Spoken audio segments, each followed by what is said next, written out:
Hello and welcome back to my YouTube channel. Hope you're all doing well. तो देखो, आज हम polity के कुछ क्वेश्चंस को यहाँ पर डिस्कस करेंगे। ये क्वेश्चंस आपके प्रीवियस एग्जाम में ही पूछे गए हैं, सो नो डाउट आपके आने वाले एग्जाम्स में यह बेनिफिशियल होने वाले हैं।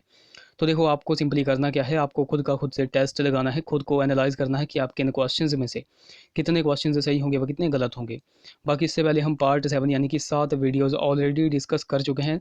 तो अगर आपने वो वाली वीडियोज़ अब तक नहीं देखी है तो इस वीडियो के डिस्क्रिप्शन में जाएँ, वहाँ पर पॉलिटी क्वेश्चंस करके लिंक दिया गया होगा, उस लिंक पर क्लिक करके उन वीडियोज़ को देख लें। तो चलिए वीडियो को शुरू करते हैं।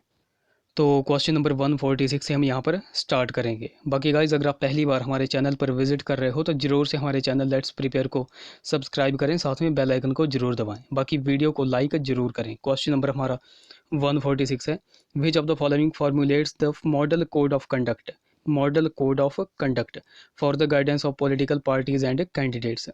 तो निम्नलिखित में से कौन सा राजनीतिक दलों और उम्मीदवारों के मार्गदर्शन के लिए मॉडल कोड ऑफ कंडक्ट को सूत्रबद्ध करता है? तो देखो, कौन करता है, ये करता है इलेक्शन कमीशन यानी कि चुनाव आयोग। ऑप्शन डी करेक्ट होगा। अब देखो, इलेक्शन कमीशन यानी कि चुनाव आयोग से कुछ क्वेश्चंस निकल कर आते हैं। बेसिकली जो है तो 3 क्वेश्चंस यहाँ से बनते हैं जो कि हर बार एग्जाम में पूछे जाते हैं। अब पहला क्वेश्चन यहाँ से बनता है, निर्वाचन यानी कि इलेक्शन भारतीय संविधान के किस भाग में इसका वर्णन किया गया है? तो देखो, भारतीय संविधान के भाग 15 में जो है तो इलेक्शन के बारे में बताया गया है, यानी कि निर्वाचन के बारे में बताया गया है। और अगर आपसे आर्टिकल पूछ लेंगे तो आर्टिकल 324 से लेकर के 329 तक जो है तो निर्वाचन यानी कि इलेक्शन के बारे में बताया गया है। बेसिकली आपको आर्टिकल 324 बिल्कुल नोट रखना है। आर्टिकल 324 इसमें जो है तो इलेक्शन कमीशन के कार्य यानी कि अधीक्षण, निर्देशन या फिर नियंत्रण, इन तीनों की शक्ति के बारे में बताया गया है। ये पॉइंट देखो, यहाँ से आपको नोट रखना है। फिर एक और क्वेश्चन यहाँ से बनता है कि ये जो इलेक्शन कमीशन है, क्या यह प्रधानमंत्री या फिर चीफ मिनिस्टर, इन दोनों का जो है तो चुनाव करवाता है?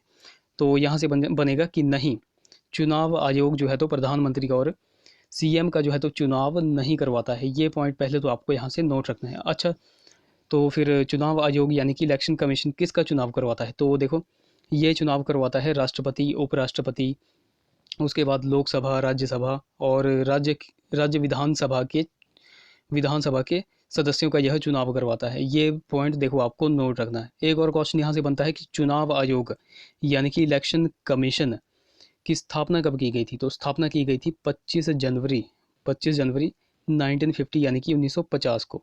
तो ये 3-4 पॉइंट्स मैंने आपको बताए, ये बिल्कुल आपको नोट रखने हैं, इससे बाहर क्वेश्चन नहीं पूछते हैं। Question number 147, 93rd constitutional amendment act deals with. तो 93वां संविधान संशोधन अधिनियम किस से संबंधित है? तो देखो, किससे संबंधित है, ये है शैक्षणिक संस्थाओं में आरक्षण का विस्तार। ऑप्शन बी देखो यहाँ पर करेक्ट हो जाएगा।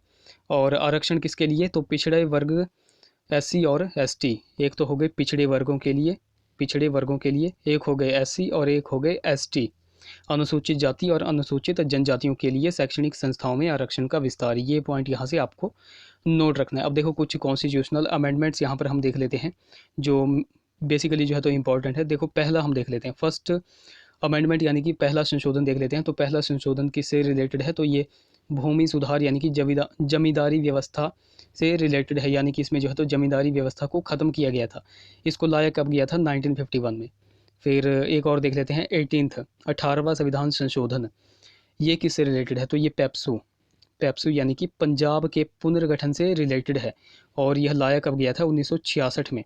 अब 1966 में यह लाया गया था, तो आपको बिल्कुल यहाँ से भी नोट रखना है कि जो हमारा शिमला है, जो हिमाचल की राजधानी शिमला है, वह हिमाचल की राजधानी बनी कब? तो आपको पता होगा, वह राजधानी बनी थी 1966 में, क्योंकि इससे पहले वह पंजाब का भाग थी। ये पॉइंट देखो, यहाँ से आपको बिल्कुल नोट रखना है।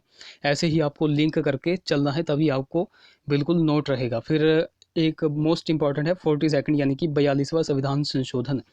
देखो, इससे पूछा जाता है कि इसमें कितने प्रावधान जोड़े गए थे? तो टोटल 59 प्रावधान इसमें जोड़े गए थे। और इसको किसके समय में लाया गया था? तो इंदिरा गांधी जी के समय में इसको लाया गया था। अच्छा, किस किस संविधान संशोधन को जो है तो मिनी कॉन्स्टिट्यूशन कहते हैं, यानी कि लघु संविधान कहते हैं? तो ये कहते हैं 42nd अमेंडमेंट को। ये पॉइंट आपको नोट रखना है। फिर किस संविधान संशोधन को लोकतंत्र की हत्या कहा जाता है? लोकतंत्र की हत्या, तो ये भी 42वें संविधान संशोधन को ही कहा जाता है। ये पॉइंट आपको नोट रखना है। बाकी इसको लाया कब गया था? 1976 में इसको लाया गया था। फिर 42 के बाद देख लो 44 44वां संविधान संशोधन। यह क्यों लाया गया? क्योंकि जो 42वां संविधान संशोधन किया गया था इंदिरा गांधी के इसमें, तो उसके कुछ मामलों को जो है तो इसमें रद्द किया गया था। ये पॉइंट यहाँ से आपको नोट रखना है। लाया गया था 1978 में। और किसकी सरकार ने लाया था? तो मोरारजी देसाई सरकार ने लाया था। ओके, फिर एक और देख लेते हैं 73rd। ये तो मोस्ट इंपॉर्टेंट है। 73rd कॉन्स्टिट्यूशन अमेंडमेंट जो है तो किससे रिलेटेड है? तो ये पंचायत से रिलेटेड है। पंचायत से लाया कब गया था? तो ये लाया गया था 1992 में। और 73 के साथ साथ आपको 74 भी याद रखना है। 74th अमेंडमेंट जो है तो नगर पालिका से रिलेटेड है, नगर पालिका से, और लाया कब गया था? 1992 में। तो इन छोटे छोटे पॉइंट्स को देखो, आपको बिल्कुल लिंक करके चलना है। क्वेश्चन नंबर 148 की बात करें, who of the following administers the oath of office to the state chief information commissioner.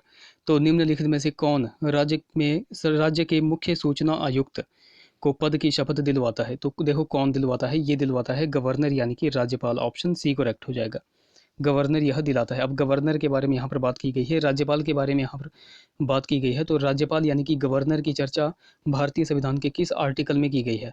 तो ये की गई है 153 में। 153 के बारे में जो है तो राज्यपाल के बारे में बताया गया है, 153। ओके, और गवर्नर का पद यानी कि राज्यपाल का पद जो है तो कहाँ से लिया गया है? तो ये लिया गया है कनाडा से। कहाँ से? कनाडा से यह लिया गया है। ये 2-3 पॉइंट आपको नोट रखने हैं। नेक्स्ट देखो, क्वेश्चन हमारा 149 है। The public health and sanitation is included in constitution of India in. तो भारत के संविधान में सार्वजनिक आरोग्य और स्वच्छता को किस में शामिल किया गया है, यानी कि किस लिस्ट में शामिल किया गया है? तो देखो किस में किया गया है, ये किया गया है स्टेट लिस्ट यानी कि राज्य सूची में शामिल, राज्य सूची में। अब देखो ये जो हमारी सूचियां हैं, राज्य सूची हो गई, संवर्ती सूची और संघ सूची, ये जो है तो उस भारतीय संविधान के किस आर्टिकल में इनका वर्णन किया गया है? आर्टिकल 246 में जो है तो इनका वर्णन किया गया है, यानी कि केंद्र और राज्य के विषयों को बांटा गया है।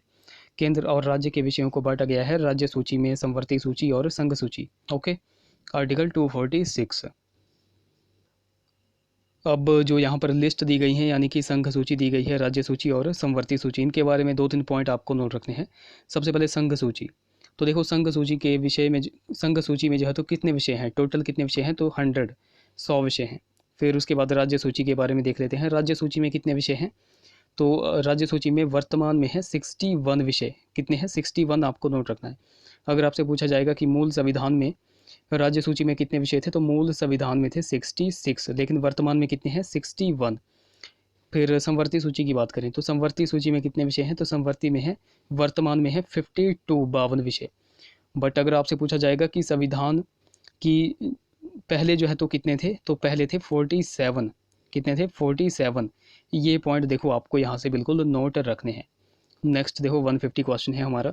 इन which of the following years India adopted its nuclear doctrine. तो निम्नलिखित में से कौन से साल में भारत ने अपना न्यूक्लियर सिद्धांत अपनाया? ये मुझे इंपॉर्टेंट क्वेश्चन लगा। तो देखो इस क्वेश्चन का राइट ऑप्शन क्या होगा? इस क्वेश्चन का राइट ऑप्शन होगा ऑप्शन सी, 2003 में जो है तो भारत ने अपना न्यूक्लियर सिद्धांत यानी कि न्यूक्लियर डॉक्ट्रिन अपनाया था 2003 में। अब ये न्यूक्लियर डॉक्ट्रिन यानी कि न्यूक्लियर सिद्धांत था क्या, ये मैं यहाँ पर आपको बता देता हूँ। अब देखो भारत ने 2003 में अपनी परमाणु नीति बनाई, ये आप कह सकते हो परमाणु नीति बनाई थी। अब परमाणु नीति के देखो 2 सिद्धांत थे। कितने सिद्धांत थे? 2। अब कौन कौन से थे? पहला था हमारा नो फर्स्ट यूज़ यानी कि इसको कई बार जो है तो शॉर्ट फॉर्म में NFU भी लिखा जाता है। NFU यानी नो फर्स्ट यूज़, यानी कि पहले उपयोगी नहीं है। मतलब इसका मतलब ये हुआ, जैसे भारत ने इसमें क्या कहा, भारत जो है तो किसी भी देश पर परमाणु हमला तब तक नहीं करेगा जब तक कि कोई शत्रु देश उस पर आक्रमण न कर दे। ये इसका पहला सिद्धांत था। और सेकंड सिद्धांत क्या था? सेकंड था कि अगर किसी शत्रु देश ने भारत पर आक्रमण कर दिया तो उसका प्रतिशोध इतना भयानक होगा कि उसने जो है तो सोचा नहीं होगा। ये था। ये 2 देखो आपको सिद्धांत नोट रखने हैं। ओके, नेक्स्ट देखो क्वेश्चन हमारा 151 है। बाकी गाइज अगर आपने अभी तक हमको टेलीग्राम और इंस्टा पे फॉलो नहीं किया है तो ज़रूर से वहाँ पर जाकर के फॉलो कर लें। बाकी अगर आपको वीडियो अच्छी लग रही है तो ज़रूर से वीडियो को लाइक करें एंड शेयर कर दें अपने भाई बहनों के साथ। Question number 151, who of the following is the chairman of the national integration council. तो निम्नलिखित में से कौन राष्ट्रीय एकीकरण परिषद का अध्यक्ष है? तो देखो कौन है, तो ये है प्राइम मिनिस्टर यानी कि प्रधानमंत्री। ऑप्शन बी करेक्ट हो जाएगा। इस क्वेश्चन से आपको बिल्कुल यही नोट रखना है, इसके बारे में एक्स्ट्रा इन्फॉर्मेशन नहीं है। ओके, नेक्स्ट देखो, who among the following advocated party less democracy in India. तो निम्नलिखित में से किसने भारत में दल विहीन लोकतंत्र की हिमायत की। तो देखो, वैसे तो MN रॉय ने की थी, बट इन्होंने जो है तो इतना मतलब सफल नहीं रहे थे। तो यहाँ पर राइट ऑप्शन क्या हो जाएगा, option B Jayaprakash Narayan, option A देखो करेक्ट हो जाएगा। 152 का ऑप्शन ए करेक्ट होगा। नेक्स्ट देखो, क्वेश्चन हमारा 153 है, no criminal proceeding shall be instituted और continued against which one of the following in any court during the term of his office. तो निम्नलिखित में से किसके विरुद्ध उसके कार्यकाल के दौरान किसी अदालत में आपराधिक कार्यवाही शुरू नहीं की जा सकती और नहीं चालू रखी जा सकती है। तो किसके नहीं करी जा सकती, तो ये राष्ट्रपति और राज्यपाल के विरुद्ध, ऑप्शन डी देखो यहाँ पर करेक्ट हो जाएगा। 153 का ऑप्शन डी करेक्ट होगा। अच्छा, ये किस आर्टिकल के अंदर कहा गया है कि उसके विरुद्ध जो है तो कार्यकाल के दौरान किसी अदालत में आपराधिक कार्यवाही शुरू नहीं की जा सकती और नहीं चालू रखी जा सकती है। तो देखो, आर्टिकल 361 361 में कहा गया है कि राज्यपाल, राष्ट्रपति और राष्ट्राध्यक्ष यानी कि किसी विदेशी राजा आप कह सकते हो, जैसे विदेशी राजा हो गए, जैसे अमेरिका के कह सकते हो, जो बाइडन इंडिया में आए, तो इन सभी पर राज्यपाल, राष्ट्रपति और राष्ट्राध्यक्ष इन सभी पर कभी भी फौजदारी मुकदमा दायर नहीं कर सकते हैं। फौजदारी मुकदमा बिल्कुल भी दायर नहीं कर सकते हैं, फौजदारी यानी कि आपराधिक कार्यवाही। ओके, नेक्स्ट देखो, क्वेश्चन हमारा 154 है, the institution of ombudsman was first introduced in. तो ओम्बुड्समैन की संस्था पहले कहाँ शुरू की गई थी। तो ओम्बुड्समैन की संस्था पहले शुरू की गई थी स्वीडन में, ऑप्शन डी करेक्ट होगा। अब देखो, स्वीडन की कैपिटल क्या है, ये आप नीचे कमेंट करोगे अभी वीडियो को पॉज करके। और एक और क्वेश्चन यहाँ से पूछ लेते हैं, जैसे अब स्वीडन से एक इन्वायरमेंटल एक्टिविस्ट हैं एक, तो उनका भी नाम आप नीचे कमेंट करो।